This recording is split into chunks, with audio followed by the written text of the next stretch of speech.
Sisimulan na ng pamahalaan ang pagbibigay ng 5,000 pesos na fuel subsidy sa mga tricycle drivers sa Metro Manila. Electronic money EMIs, no, tutawagin nila, ng approved ng Bangko Sentral ng Pilipinas.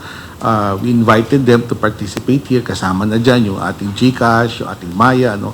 So, isa yan sa ating pinag-aaralan kung yan ang magandang pamamaraan para ipamahagi itong darating na fuel subsidy. Ayon sa Department of Social Welfare and Development o DSWD, aabot sa 139,000 tricycle drivers ang makikinabang sa nasabing tulong. Gagawin ang pamamahagi sa 30 payout sites sa loob ng 17 lungsod sa rehiyon. Layunin ng tulong na mabawasan ang epekto ng patuloy na pagtaas ng presyo ng langis dulot ng tensyon sa Middle East. Dito sinabi din ni DSWD Secretary Rex Gatchalian na mabilis na may papamahagi ang tulong dahil kompleto na ang listahan ng mga benepisyaryo. Magkakaroon ng morning at afternoon batches para hindi maantala ang biyahe ng mga driver. Kasabay nito, ipinatutupad na rin ang pagtaas ng pasahe sa provincial buses dahil sa mahal na presyo ng krudo.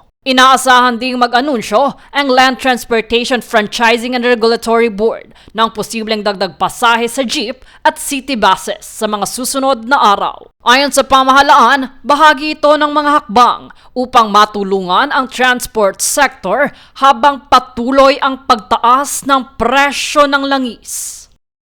Bagamat tumitindi ang lalahni ng publiko bunsod ng tuloy-tuloy na pagtaas ng presyo ng gasolina at mga pagbabadya ng pagtaas sa mga pamasahe, patuloy na sinisiyasat ng DSWD, DOTR at LTFRB ang mga hakbang upang mapagaan ang epekto nito.